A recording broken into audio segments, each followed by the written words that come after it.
A well-maintained statue of a middle-aged man presides over the room, looking down, unblinking over the bustle of harried academics pestered by the hopeful desperate.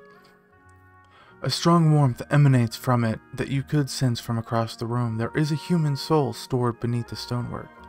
You feel its attention turned towards you. It has been some time since a watcher graced these halls. I am envious of your natural insights, traveler. I can only imagine how it might have helped me work in life. Now, what is it that has brought you to my sanitarium? Tell me about the sanitarium. History lesson. This is a rare pleasure. Most come in here only concerned with cheating death in one way or another. We are an old institution as Direwood goes. This is our 94th year. As with many cities, the growth of Defiance Bay brought with it a host of problems. One of the worst was that those born with, shall we say, ill-favored souls came to populate its streets in droves. Thus, the sanitarium. Brackenbury was a natural fit. It was growing, but there was a lot of money here back then. This place owes its survival to the curiosities of the wealthy more than anything, I think. Our founding came at a time of great suspicion in animancy, much like today. So much progress has been lost to the mishaps of a few careless practitioners. But in time it was forgotten, as all things are. Since then we have been at the forefront of animancy's resurgence. We have played host to many gifted researchers and pushed the boundaries of our knowledge in ways never thought possible. Some of the first safe transferences were done here, and we have pioneered work in soul purification, lineage analysis, preservation. It's really quite a list, if you'll pardon my pride. Today it's... well, I can't say it's exactly the same. There's been some push to shut us down. It comes from Briarwood's more excitable denizens, whose minds are more passionate than thoughtful, I'm afraid. People see this legacy, and they see it involves something they don't understand. So it's a natural fit for them to suspect people whose understanding exceeds theirs. It looks to them like we're hiding something. We have a representative in the palace this very moment defending the entire science of animancy at a hearing before the Duke. Absurd as it sounds, if it does not go well, it could be the end of animancy in Direwood. I fear Avar may be swayed by all this unrest, irrational though it may be. We shall see. You may have a member of the Leaden Key in your midst. I could have done without hearing that today. Many have their intrusions been into our affairs. Of course, one can seldom be certain whether they've meddled, or whether calamity has struck on its own. But a few of their less skilled infiltrators have been exposed from time to time. They're a perpetual nuisance. Once again, I am reminded of how envious I am of your gifts. I suspect they would be of some use in verifying one's identity. You are at odds with the Leaden Key, I take it. They have something I need. I hope it isn't knowledge you seek. They are seldom keen to part with it. Do you have some idea of who this person might be? I suspect it's a patient. Very well. In that case, I would recommend you speak first with our resident animancers. They have frequent interactions with both patients and colleagues. You'll find them up here or in their offices downstairs. You will report anything suspicious to me immediately. That is my only request. Farewell. Well, I'm definitely going downstairs. Who the fuck is this? Oh.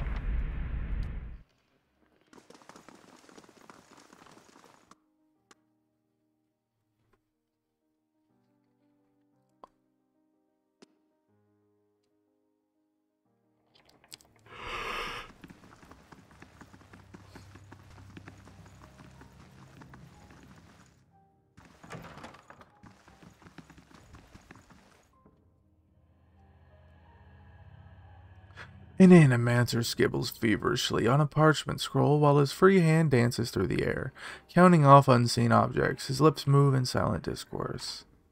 As your shadow falls over his scroll, he looks up with a mingled expression of perplexity and irritation. Hey, traveler. Can I help you? I'm looking for an expert on awakenings. I hear that Vylian woman studies them. You should go talk to her. Anything unusual around here lately? You must be joking. This is a sanitarium. Nothing is usual. Although, now that I think about it, the patients seem more agitated. But they're Caedmon Azo's responsibility, not mine. Then, if there's nothing else, what are you working on? Wicks and how to cure them. I see.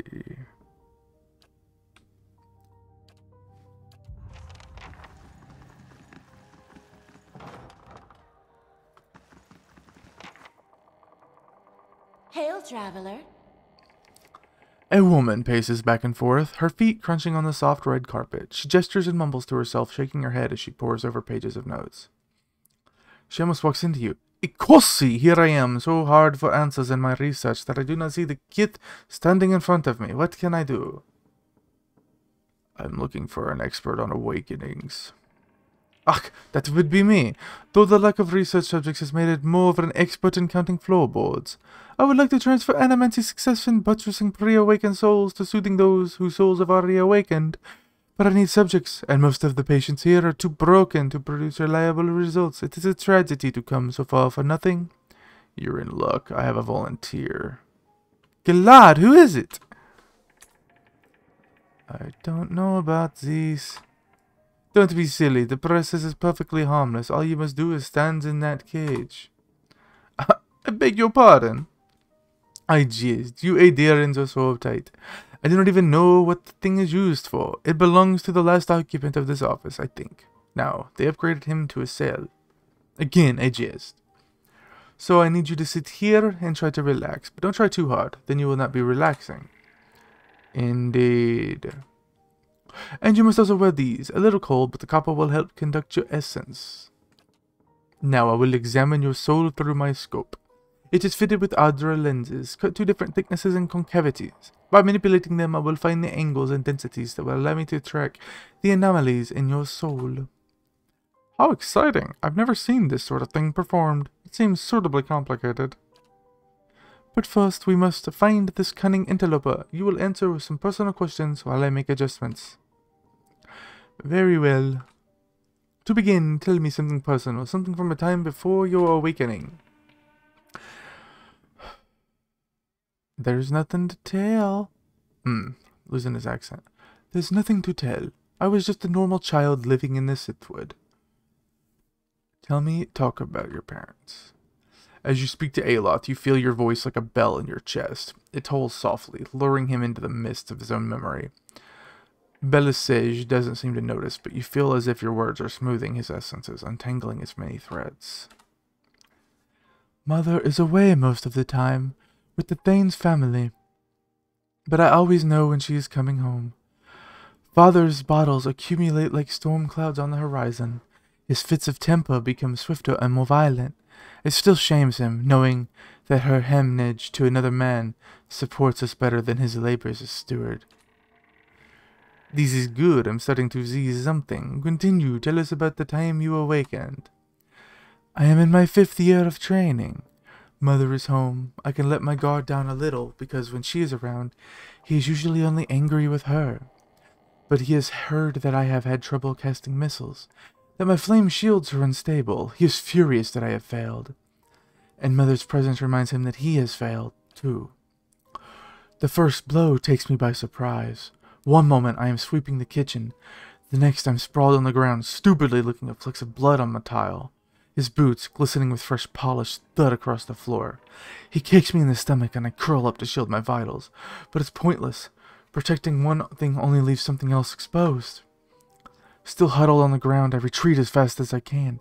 I retreat until the vision of the kitchen and my own trembling knees is nothing but a pinprick against a field of black.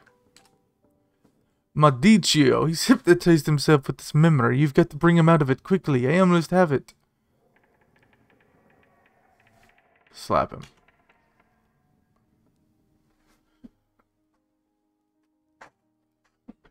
Try it again and I'll take it off before I get it back to ye. This is it. I'm seeing a shift in his essence. Something spreading and congealing. Keep talking, he seems to respond to you. What brought you here? Cracking bones and voices high in ire. That warm molasses feeling that creeps down your gut when the crisis is nigh. Perfetto, we have flares of totally distinct essence. Now try to get the two of them talking. Isilmir, tell Aloth why you've awakened. Boy, he's the one needing me, hiding in his own bone bag like a turtle in its shell. I never turned it over to you. Good, yes, very good. I can now see 2 separate patterns of essence. Where he ebbs, the other flows. It's as if the awakened soul fills the spaces that he leaves empty. Go on. Aloth, what's this about ceding space to Isilmir? Nay more than I'm giving. You should ask what I did that would all the man of his. How the last time he laid a hand on us, I break it in 3 places. That wasn't your decision. It's never been your decision. I was awakening, but now I'm stuck with ye, and damned if I let your ninny and drag us both through the scupper. Oh, very good. I think I finally got something we can work with. I've checked Isilmir's essence throughout the exchange. She had a particularly high density index during the most heated portions of their argument, and her essence seemed to localize most clearly in the lower portion of the subject's left rib cage. That's right around the spleen, which of course means that she is triggered by black bile. No doubt the subject's characteristic melancholy is to blame. That is utter horseshit. Black bile, is it? They've certainly spat their share. It is a simpler explanation than I expected, all things considered. Yes, never mind my years of training. I suppose you have a better explanation.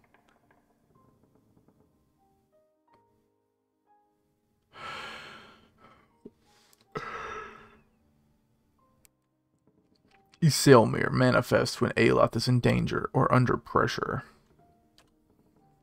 I suppose that could be true. I'll have to check this against other research. Well, then good for you. But what does this mean for me?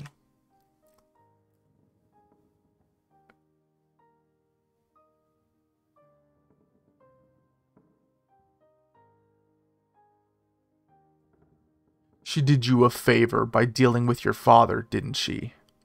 I think she's trying to help you stand up for yourself. You may not like her methods, but you should hear her out. If you had to listen to her half as much as I do, you wouldn't say that. I've got a lot to practice. Regardless, thank you for your help.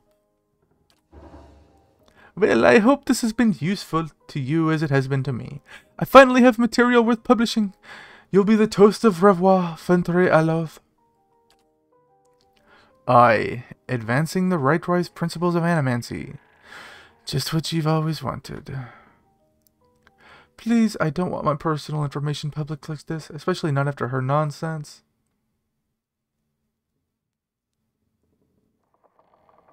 Not my business. Need to worry, we'll see to this on our own.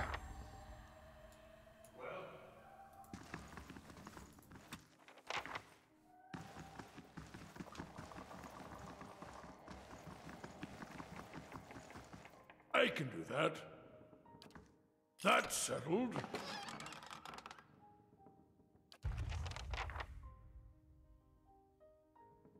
Hail, traveler. Oh my, you startled me. Are you supposed to be in here? I'm looking for an expert on awakenings. Me? I'm just Master Azo's assistant.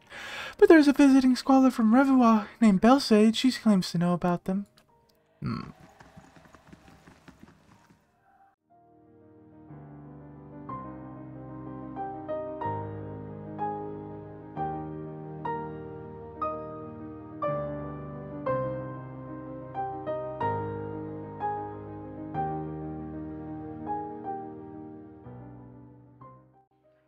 Well? Hail and well met.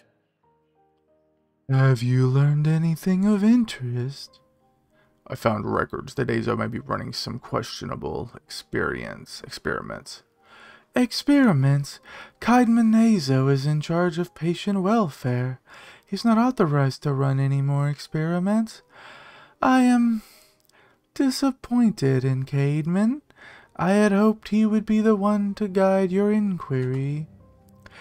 He'll be in his office or in the patient wards. I am granting you immediate access so you can find him. No doubt you will wish to speak with him further on this matter. I, for one, am curious as to what he might have to say. Tread carefully in the wards. There are a few dangerous cases. I would ask also that you do your best not to agitate the patients. They have enough trouble as it is. Farewell.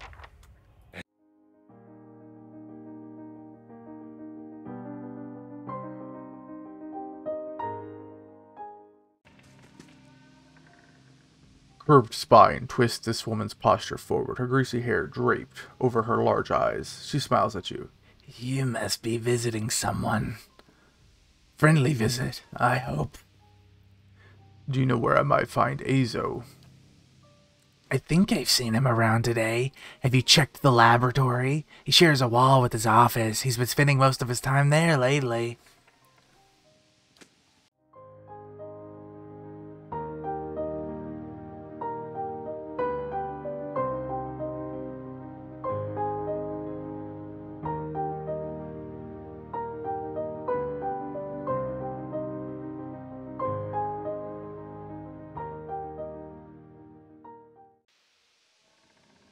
A round-faced, balding man turns to you. His upper lip is pulled upward slightly by his pointed nose, exposing his upper teeth when he scowls. What is the meaning of this?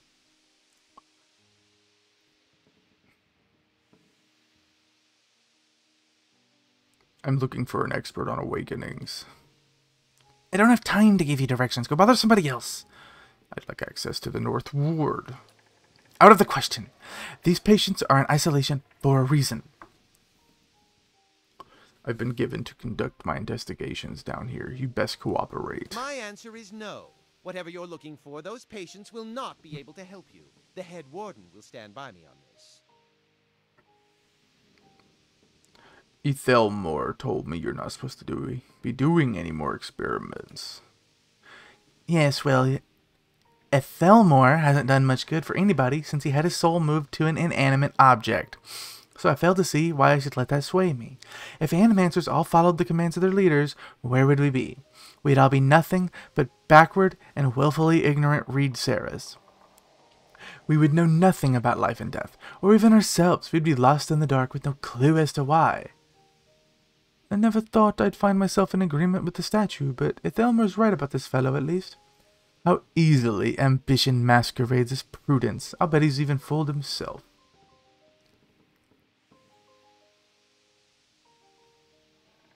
I have no interest in arguing about Like this. so many who stand idly by while a nation slowly collapses into the dust. Apathy and ignorance are the true curse that dooms the Deerwood. Who will solve Widewen's legacy? Some church? Some warrior? It will be an animancer, or it will be no one at all. I need to know if you've seen any unusual behavior out of your patients.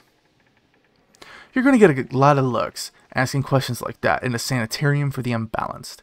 In truth, I have spent little time treating them since I've been reduced in my capacities. You might have looked with some of the more functional patients. They tend to congregate more in the main area. Have you tried any experiments on other subjects? I have, yes. No point in lying about it. I asked for volunteers from our patients, and a few brave souls came forward. I was very close at one time to a breakthrough. They understood that. They understood their sacrifices would mean something. Why'd you get demoted? That's none of your concern. Did one of the others put you up to this? Audimer? That smug weasel. Things went wrong. Everything. I don't know how. I'll never know.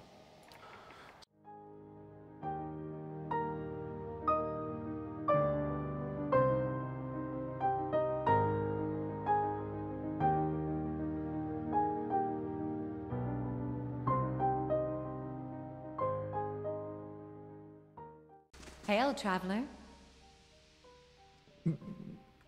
Have any patients been acting unusually? Well, there's Batista, who relieves a murder she committed more than 5 lifetimes ago. Edelman, who they say only has half a soul, and who was found collecting the faces of others because he believed his own to be a false one. Graham, he speaks in a language no one understands, and wails at night. Different from their normal behavior, I mean. Well, yes, I suppose, but nothing they didn't volunteer for. Mr. Azus let her know that a number of patients in the North Ward had volunteered for a new therapy and would be escorted to his lab to receive treatment. The North Ward has our most troubled cases. I'm glad some of them have chosen to get help. It seems to me it's gotten quieter over here since it started. It's Graham I see them taking in the most. He struggles, but he always was a bit of a wild one. Would I be able to visit the North Ward? They like to keep them separate. I don't know that I've ever seen the guards allow a visitor. Just Mr. Ezo. You might ask him. He's very sympathetic. I like Ezo very much. Many animancers could care less about their patients. Look at us like vermin for their experiments. But Master Ezo treats us like human, even the very sick. You can tell he does this to help people. He's helped me understand a great deal about myself, and I know he's done the same for others. It's too bad what they did to him. He hides it well, but I know he's still afflicted by it. What did they do to Ezo? They don't like to talk about it, but there was an accident. He was said to be one of the brightest in Direwood, that its reputation was here, and that was what brought me to seek treatment. Few people say it was ego that drove him to try and solve the legacy, but that's hogwash even if it was a bit of a showdown. He loves his homeland. He thought he could help. He wasn't one to speak of his work, suspected his colleagues might have tried to steal it, but he told me once that he tried to figure out a way to create a soul. Not a soul exactly, mind you. How did he put it? A proxy, I think he called it. Had some machine that drew energy out of the very ether. Can you imagine? The point is, it was going to help with the legacy. It was going to make a Hollowborn into something easier to love and care for. Gods know that's something we need. Do you know what they call those empty little babies in Andra's Gift? No. They call them buoys, because so many of them are found floating face down in the water. These are mad times. Anyway, Master Ezo had scheduled a public demonstration of his work in Copper Lane. He was so excited. And then the next day he was locked in his office, turning away visitors, I heard. And he stopped seeing patients. I don't know exactly what happened, and I don't have the heart to ask him, but I'm glad they're letting him treat people again.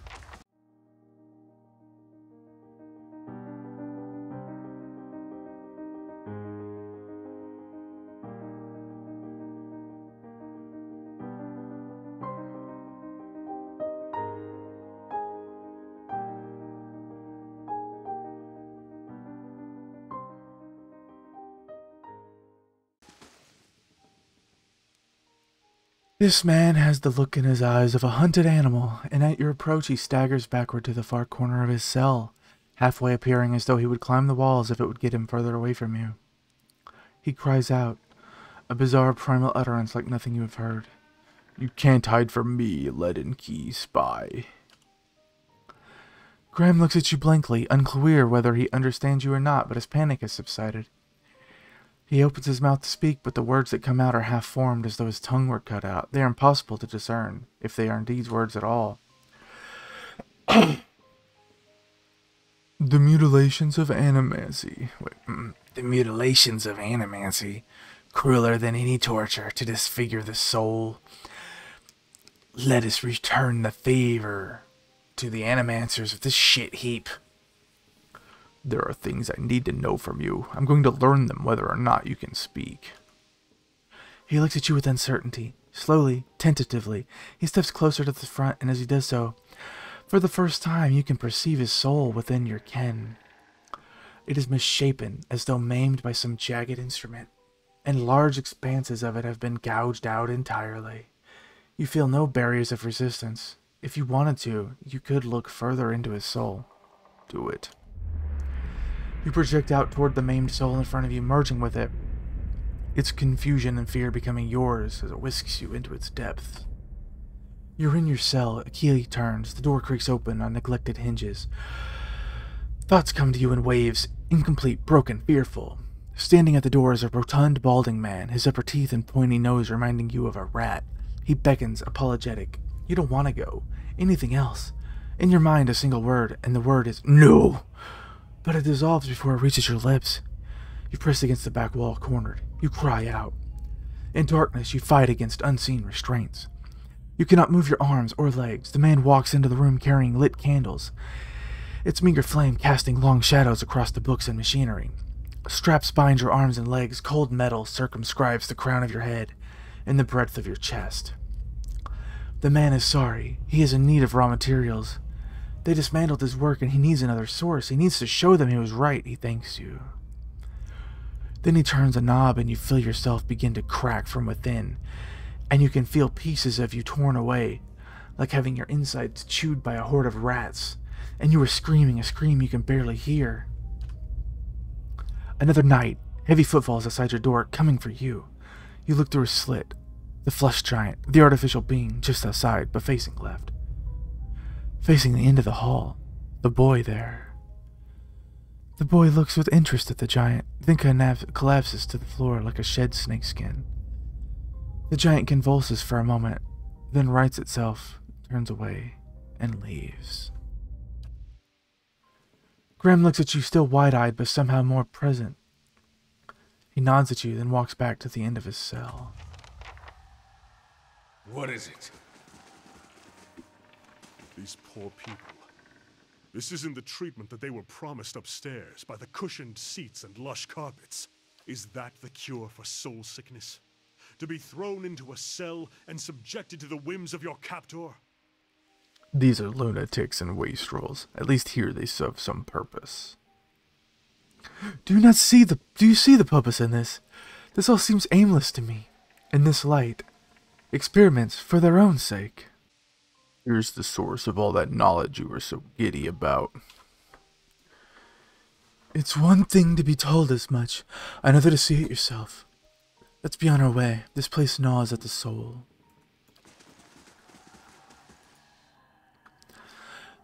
A willowy adolescent boy stands at the center of his cell, gawkish and stoop-shouldered. Staring straight ahead, the occasional blink is only movement, and it's unclear whether he registers your presence at all between his glassy, doll-like eyes. In this state, the barriers between your soul and his are thin and porous, easily bypassed. You close your eyes and edge forward toward the boy's soul, and as you near, a sudden malaise comes over you. You are cold and warm all at once, sweating, shivering, straining for breath as you did on the caravan journey. The soul you approach is the wrong one, a parasitic plant that strangles its host. It is predatory, pitiless, and you've crossed paths with it before. Too late does it occur to you to retract, and already you feel yourself plunging into some interminable abyss of thought and memory. You're standing in a cell now, the same cell, in the sanitarium. The halls are moonlit and empty, and you're waiting. At the far end of the ward, a door opens, revealing a flesh golem in silhouette. It makes its usual rounds, the same stop every time, the misbegotten child of despondent creators. When the construct is close, you curl yourself up and spring, passing out of the boy's body as though it were a membrane. You can sense his body behind you collapsing, a puppet whose strings are cut.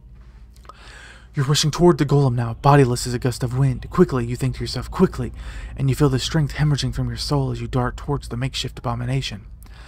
You pass into the golem's shell and overtake the soul implanted within, encircling it, suppressing it.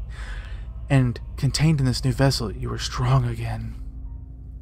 You step, heavy-footed, down corridors, unheeded by the other constructs, and scrutinized only by the wary, untrustworthy eyes of the mad, coming at last to an office piled with books and scribbled papers and the perverse implements of animancy. You set your oversized hands upon a large machine, a nest of globes and tubes and coils in the center, and go to work, bending wires and unsettling alignments. Your surroundings are pulled past you, or perhaps you are pulled past them, and they dissolve into a blur. When they settle into place again, you're outside on a clear day, standing in front of a crowd stacked high above you on the tiered seats of an amphitheater. You're acting for the crowd, standing deliberately still, but this is no play. A balding man with rodent-like features is strapping you to a machine, the one you had tampered with. You see your arms for the first time, short, fleshy, unmistakably those of a little girl. But this body is not truly yours. Your mind still holds the same determination, the same hard-heartedness as before. The body itself is cold and vacuous. Unlike the others, this one has no soul of its own. The man speaks, and the crowd applauses with enthusiasm worthy of a hero's entrance. "Bear witness," he says, and he pulls a lever.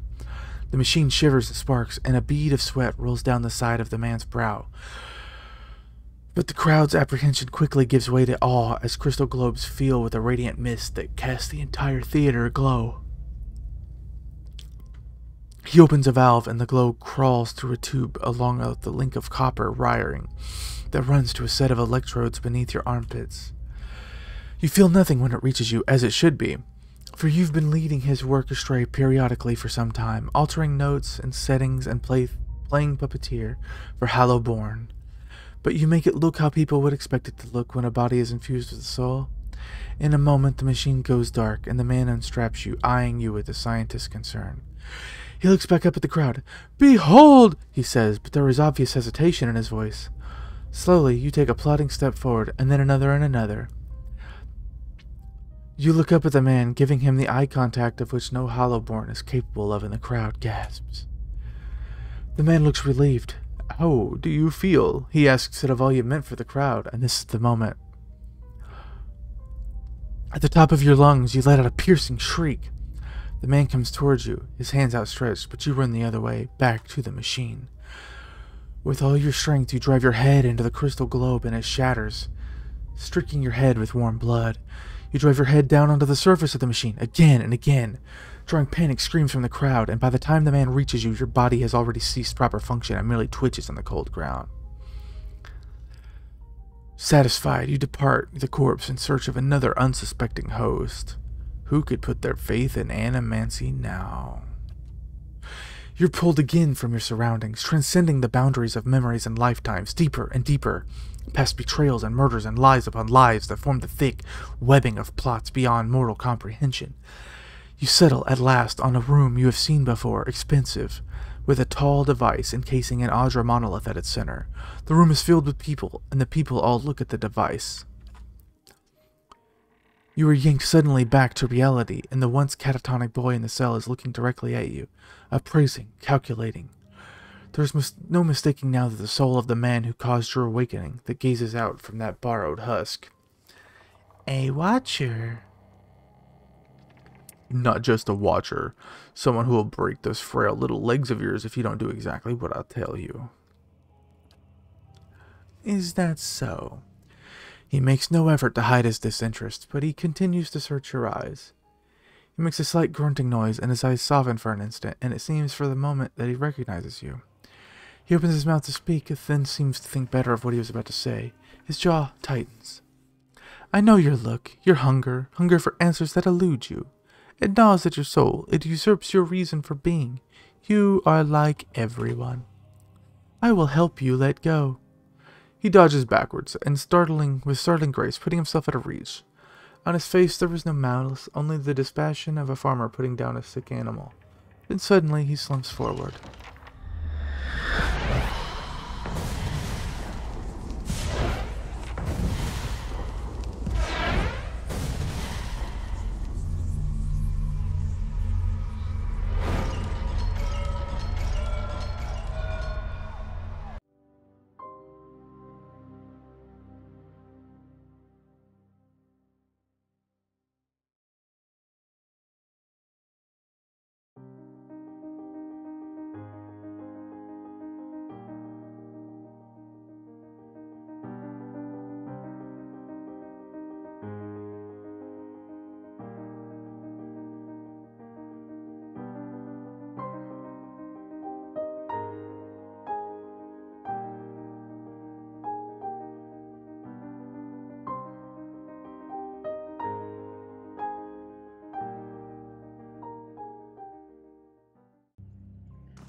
What the blazes happened down there? You were given permission to ask questions.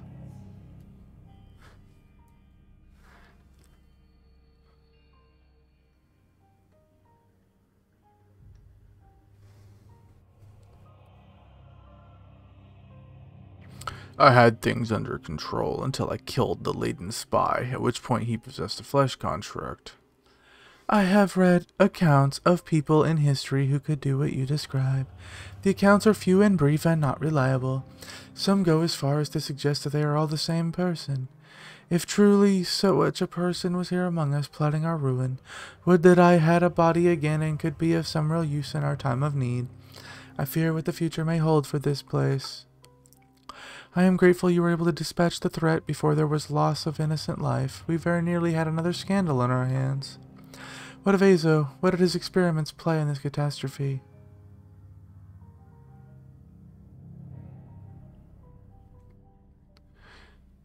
If I hadn't come along, Azo's experiments would have eventually resulted in another scandal. At the worst possible time. Say no more. Caedmon Azo is no longer welcome at this facility.